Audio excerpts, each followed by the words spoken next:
Dick Larson, and welcome to the show. My guest today is Dr. George Catlin, who is professor of psychology at Carthage College. Dr. Catlin was raised in the Christian tradition and has since studied New Age philosophies for many years. And George and I have known each other for years. Welcome to the show, George. Thank you, Dick. It's a pleasure to be here. I'm glad you could make it. George, one of the things that you think it is important to discuss and learn is why and how to know God. Now, when I was little, I pictured God as this white man with a long white beard sitting in a big gold chair up in heaven with Jesus sitting in a chair off to his right-hand side here. And then as I got older, I outgrew that image of God, and I started to think of God as this huge source of energy, all of the love in the world, all of the intelligence in the world, all of the compassion in the world, and just the whole concept was really hard to wrap my arms around. I really had trouble picturing God, and still to this day do. Is it possible to get to know God? Absolutely. But certainly not in a way that one could wrap one's arms around. Okay. In fact, what one couldn't wrap around God is one's mind, and that's what we, of course, try to know everything through our mind. Sure. And the trick to beginning to at least approach knowing God is to realize that God is not knowable through the mind. The mind has to be, as it were, superseded to another level of our consciousness to begin to just sense what God might be. Yes. Having said that, I should point out that, of course, no human being is ever going to know the totality of God. But a human being can begin to touch that reality, which we call God. You have talked about how we are made up, the makeup of humanity.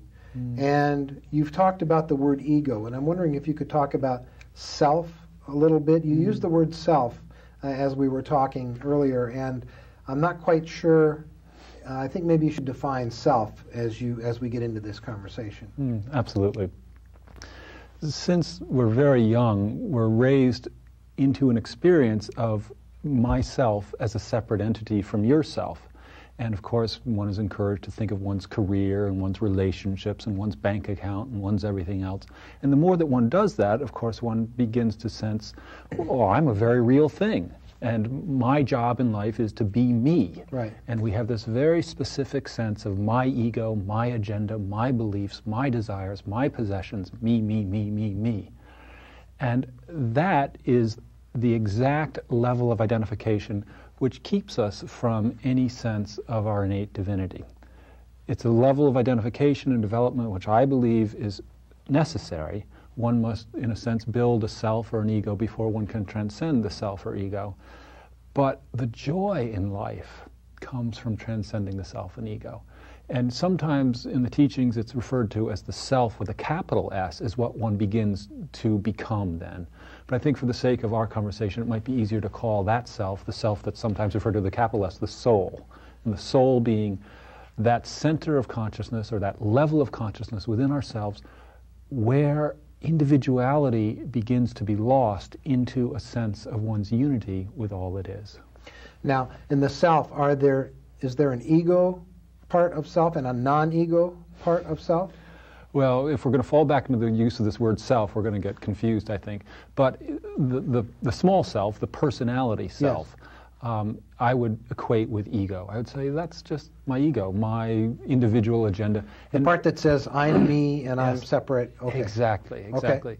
And both that self and separate begin with the same letter S, and that's just what they're all about. They're all about separation. Okay, I see what you mean. And as long as I'm separate, how can I possibly know unity? And if God is anything, God is a sense of unity of all the parts. So is it possible to get to know that self with a capital S? Absolutely. And that's what I would say is the purpose of life. And on this point, I think that everyone needs to become perfectly clear and force themselves to think about this decision. What is human life? What are we here for?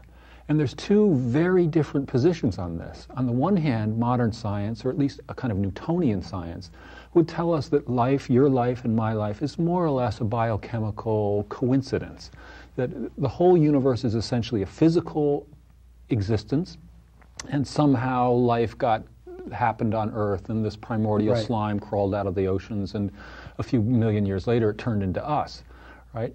That's one view that says we're just physical, and to use Jean-Paul Sartre's famous expression, existence precedes essence, is that idea, and that there is no essence to humanity. We come into existence and then we kind of make up an essence. We make up a belief system. We invent meaning for life. And when this body's gone, it's over. Exactly. For me. Exactly.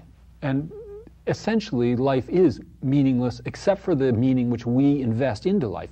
I can decide that building a big tower gives my life meaning, or a bank account, or a good relationship, whatever that is, and I can do those things, and it'll be meaningful because I've thought of it as being meaningful. Yes. Now that's one position, which we'd call the kind of the scientific existentialist position. But then there's a very different position, which every religious person should have some familiarity with, which says, no, this isn't just a physical universe, this is a spiritual universe. And though there are, of course, physical laws, all those laws are expression of a spiritual reality. And if that is the case, and if one casts one's lot with this side of the equation, then one is in the position instantly of saying, well, there actually is meaning and purpose to life. God has a plan for humanity, and a plan for me as an individual. And one's job is to fulfill that plan. And I would say that the central piece of that plan is God realization, to the extent that it's possible for any given human being. But most of us learn the me part of it, the physical, emotional, me part of it.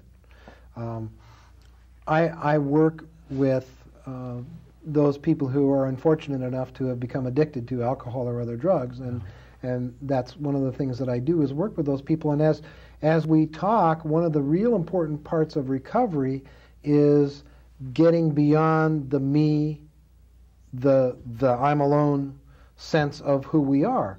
One of the real important parts of recovery is getting into that self-awareness that we are more than that. And so I talk about, for example, the aspects of humanity, that we are physical, we are emotional, we are mental, and spiritual. And those four aspects of humanity, and that in the disease of addiction, for example, we get all wrapped up in the physical and the emotional.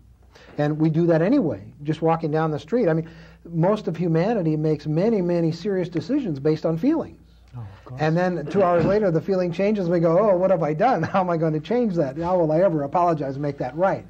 And so we get wrapped up in this, we are the physical, we are the emotional sense of ourselves, that separate physical body. I'm sitting here and you're sitting there, that idea. And that a big part of recovery is becoming aware of that I'm the thinker. I'm that statue by Rodin, that inspired statue, the thinker. You know, that was no accident. And that more than that, I am spirit. And that's who I really am. I'm really a spirit having a human experience. And that as we gain in self-awareness and consciousness, then we get into the world where we can start recovery, serious recovery. So in the world I work in, spiritual awareness of ourselves is a huge part of getting on that road to recovery and growth. And so the big book of Alcoholics Anonymous, for example, is full of spiritual life. And it basically says the purpose of this book is to get you on a spiritual path so that you can stay clean and sober. And so getting to know that spiritual part is the hard part, though.